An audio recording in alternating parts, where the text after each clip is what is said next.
one was inspired by the extraordinary bravery that was demonstrated 30 years ago in Tiananmen Square, and was impressed with the courage of the individuals who stood and expressed their desire for freedom, and recognized a sense of vitality and energy among the people in China to consider alternative paths. And they were clearly, the whole country was not looking to become a democracy in our form, but they were looking at alternatives.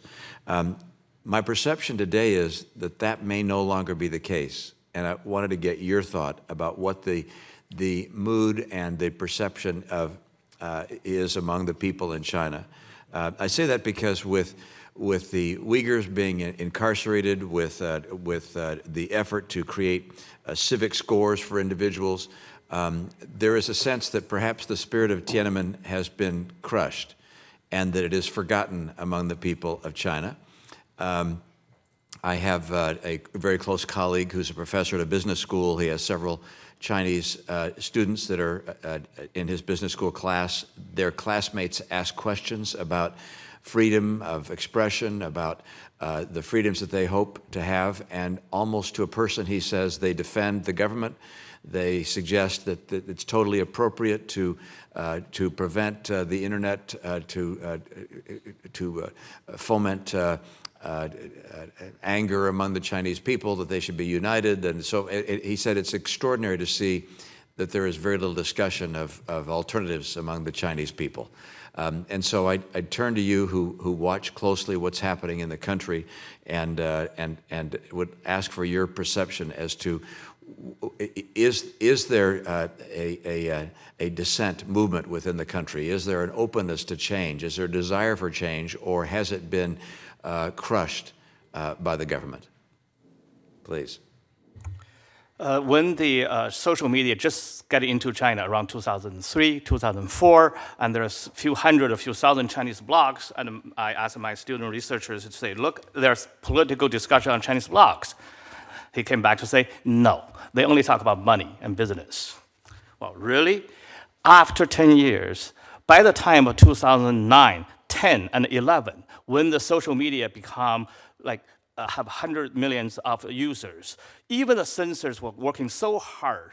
The online main voice opinion leaders are public intellectuals holding liberal political values. They have the maximum of the follower. But that what leads to President Xi Jinping to have a full-scale crackdown on the Chinese internet. So even if the control is not strong enough, those voices not only coming out, not only dissent, but popular and massive. Second, yes, we heard all of this, that Tiananmen is the past. We forgot about Tiananmen. Some people say I changed my mind, and some people say I don't know anything about Tiananmen. But really, do you really believe that? Why Chinese government tried so hard to suppress every single word about Tiananmen on the internet? Don't say Chinese government making a mistake.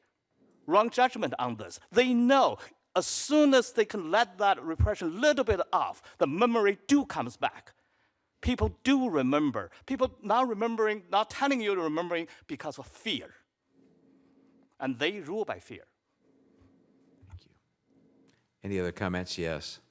Just a quick observation, Senator, that I think one piece of the current puzzle really is about people who leave China for more open environments.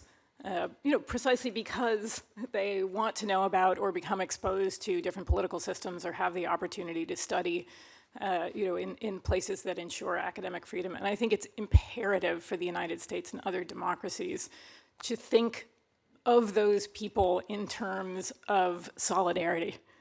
I think it's a complicated discussion now with concerns about national security or whether people are acting as agents on behalf of the Chinese government. But I really feel very strongly, especially given that this is a mistake the United States has made in the past, to arbitrarily target people based on their citizenship or their ethnicity, to not repeat that mistake at this particular moment. There are people who come here precisely because they want the rights and the freedoms. And I think there are people who are feeling uncomfortably targeted And it's imperative in keeping the Tiananmen spirit alive. Part of that lies here, too, in keeping this environment open for them.